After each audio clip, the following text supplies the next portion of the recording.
വേദനകളും പ്രയാസങ്ങളും കണ്ടുമുട്ടാതെ സ്വപ്നവിധാനത്തിലേക്ക് എത്തിപ്പെടാനാവില്ലെന്നാണ് ഈ കഥയുടെ കാതലായ സന്ദേശം. സെൻ ഗുരുവും ശിഷ്യരും പതിവ് ഗ്രാമസന്ദർശനം കഴിഞ്ഞ് മലമുകളിലെ പർണശാലയിലേക്ക് മടങ്ങുകയാണ്. കല്ലുകളും മുള്ളുകളും നിറഞ്ഞ മലമ്പാതയിലൂടെ കുത്തനെയുള്ള കയറ്റങ്ങൾ വകവയ്ക്കാതെ ആ സംഘം നീങ്ങുകയാണ്. സംസാരത്തിനിടെ ഒരു ശിഷ്യൻ ഗുരുവിനോട് ചോദിച്ചു, ഗുരു, നമുക്ക് കുന്നിന് താഴ്ഭാഗത്ത് തന്നെ ആശ്രമം പണിതിരുന്നെങ്കിൽ ഈ വിഷമം പിടിച്ച യാത്ര ഒഴിവാക്കാമായിരുന്നില്ലേ? ഗുരു പറഞ്ഞു, ഉയരങ്ങളിലാണ് ജ്ഞാനത്തിൻ്റെ വിളക്കുമാടം. ത്യാഗങ്ങളിലൂടെയാണ് അറിവുകളിൽ നിന്ന് ബോധോദയം ലഭിക്കുന്നത്. താഴെയുള്ളവർക്ക് അത് പകർന്നു കൊടുക്കലാണ് നമ്മുടെ ധർമ്മം. വേദനകളും ത്യാഗങ്ങളും സഹിക്കാതെ ഉയരങ്ങളിൽ എത്താനാവില്ല. ഞാൻ നിങ്ങൾക്ക് 2 കല്ലുകളുടെ കഥ പറയാം. ഒരു മലയുടെ മുകളിൽ ഉറപ്പേറിയ 2 വലിയ കല്ലുകൾ വെറുതെ കിടക്കുകയായിരുന്നു. പ്രഭാത സൂര്യൻ്റെ കിരണങ്ങളേറ്റ് വെട്ടിത്തെളിഞ്ഞ ഒരു പ്രഭാതത്തിൽ ഒരു കല്ല് മറ്റേ കല്ലിനോട് പറഞ്ഞു, നല്ല ഉറപ്പും വലുപ്പവുമുള്ള നമ്മളെങ്ങനെ കുറേ നാളുകളായി ഇവിടെ കിടക്കുകയാണ്. ജനശ്രദ്ധ പതിയുന്ന എവിടെയെങ്കിലുമായിരുന്നെങ്കിൽ ഈ ഗതി വരില്ലായിരുന്നു. ആളുകൾ നമ്മളെ ശ്രദ്ധിക്കുകയും നമുക്ക് ഉയർന്ന സ്ഥാനം ലഭിക്കുകയും ചെയ്യുമായിരുന്നു. ആ കല്ല് പറഞ്ഞത് ശരിയാണെന്ന് രണ്ടാമത്തെ കല്ല് സമ്മതിച്ചു. ഈ സംസാരം ആ സമയത്ത് അതുവഴി യാത്ര ചെയ്തിരുന്ന ഒരു ശില്പി കേൾക്കാനിടയായി. ശില്പി കല്ലുകളോട് പറഞ്ഞു, എല്ലാവരും ശ്രദ്ധിക്കുന്ന മനോഹരങ്ങളായ ശില്പങ്ങളാക്കി നിങ്ങളെ മാറ്റിത്തരാം. ഞാൻ എൻ്റെ ചുറ്റിയും മുളിയും നിങ്ങളിൽ പ്രയോഗിക്കുമ്പോൾ ഉണ്ടാകുന്ന വേദന കുറച്ച് കാലങ്ങൾ സഹിക്കണമെന്ന് മാത്രം. ഇത് കേട്ട ഒന്നാമത്തെ കല്ല് പറഞ്ഞു, വേണ്ട, നിങ്ങൾ ഉളിയും ചുറ്റിയും ഉപയോഗിക്കുമ്പോഴുള്ള വേദന സഹിച്ച് കാലങ്ങൾ തള്ളി നിൽക്കാൻ എനിക്കാവില്ല. എന്നാൽ വേദന സഹിക്കാൻ തയ്യാറാണെന്നും എങ്ങനെയെങ്കിലും തന്നെ മനോഹരമാക്കി മാറ്റിത്തന്നാൽ മതിയെന്നും രണ്ടാമത്തെ കല്ല് പറഞ്ഞു. അങ്ങനെ ശില്പി രണ്ടാമത്തെ കല്ലിൽ പണി തുടങ്ങി. കല്ല് കഠിനമായ വേദന സഹിച്ചു. അവസാനം ഒരു മനോഹര വിഗ്രഹമായി ആ കല്ല് മാറി. കാലങ്ങൾക്ക് ശേഷം മലമുകളിലെത്തിയ ഒരു സംഘം ആ മനോഹര വിഗ്രഹം കണ്ടു. അവരതിനെ അവിടെ പ്രതിഷ്ഠിച്ചു.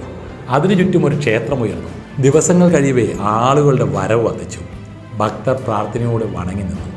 തേങ്ങ ഉടക്കലായിരുന്നു ആ ക്ഷേത്രത്തിലെ പ്രധാന വഴിപാട്. ഭക്തർക്ക് തേങ്ങ ഉടക്കാൻ വേണ്ടി കണ്ടെത്തിയത് വെറുതെ കിടന്ന ഒന്നാമത്തെ കല്ലായിരുന്നു. വേദന സഹിക്കാൻ തയ്യാറാകാതെ ഇരുന്ന ഒന്നാമത്തെ കല്ലിന് പിന്നീട് അങ്ങോട്ടുള്ള കാലം മുഴുവൻ കഠിനമായ വേദനകളുടെ നാളുകളായി. പുതിയ പിറവിയെടുക്കാൻ വേദനകൾ സഹിച്ച രണ്ടാമത്തെ കല്ല് ഉന്നത സ്ഥാനത്തെത്തി.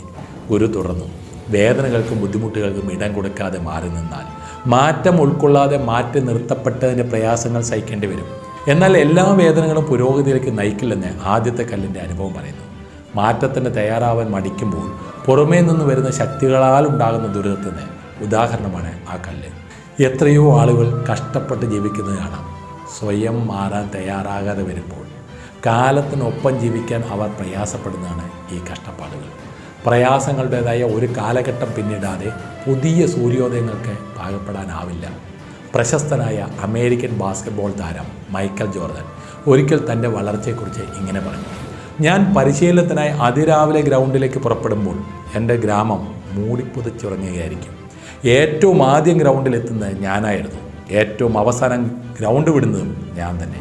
കഠിനമായ വഴികളിലൂടെയുള്ള ജീവിതം വിജയം കൊണ്ടുവരുമെന്ന ആശയം പ്രാചീന കാലം മുതൽ തന്നെ സമൂഹത്തിൽ പ്രചാരത്തിലുണ്ട്.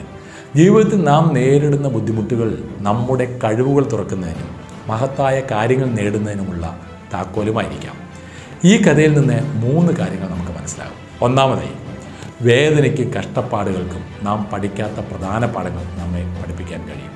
പ്രയാസകരമായ അനുഭവങ്ങളിലൂടെ കടന്നു പോകുമ്പോൾ നമ്മുടെ ബലഹീനതകളെയും പരാധീനതകളെയും അഭിമുഖീകരിക്കാൻ നാം നിർബന്ധിതരാകുന്നു. വിജയം കൈവരിക്കുന്നതിനുള്ള പ്രധാന ഗുണങ്ങളായ പ്രതിരോധശേഷിയും ശക്തിയും വികസിപ്പിക്കാൻ ഇത് നമ്മെ സഹായിക്കും.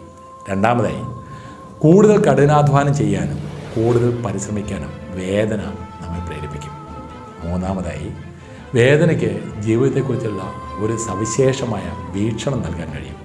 നാം കഷ്ടപ്പാടുകൾ അനുഭവിക്കുമ്പോൾ സമാനമായ അനുഭവങ്ങളിലൂടെ കടന്നു പോകുന്ന മറ്റുള്ളവരോട് നാം കൂടുതൽ സഹാനുഭൂതിയും മനസ്സിലാക്കലും ഉള്ളവരാകും.